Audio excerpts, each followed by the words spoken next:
అదేవిధంగా మన మధ్యలో ఉన్న పాస్టర్ రామ్మోహన్ రావు గారు సామర్లకోట నుంచి వచ్చారు. వారి సందేహాన్ని దైవజనుల ముందుకు తీసుకురావాల్సిందిగా మనవి చేస్తున్నాను.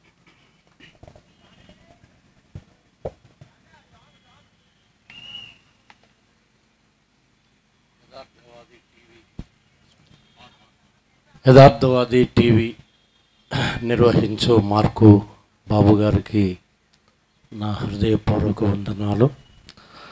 అలాగే వేదికను అలంకరించిన పెద్దలకి, రంజిత్ ఫ్రై గారికి,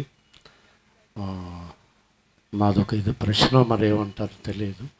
మత్తయి సువార్త 2:2 యూదులు రాజుగా పుట్టినవాడు ఎక్కడ, ఆయనను మేము పూజింపవచ్చితిమన్నారు. అది ఎవరు, ఎక్కడి నుంచి వచ్చారు? అది ఆ మాట మరి వీళ్ళకి వర్తించదా?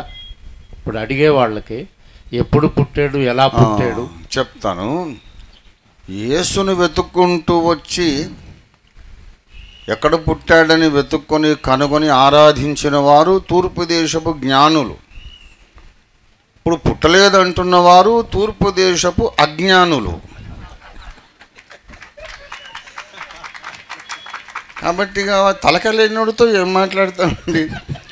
వాళ్ళ నాన్నమ్మ జన్మదినమో చెప్పలేడు.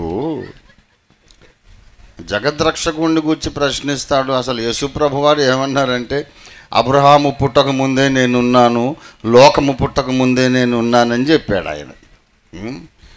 ఆయన పుట్టినరోజు మనం ఎక్కడ వెతుకుతాము? ఆయనకు అసలు జన్మే లేదు.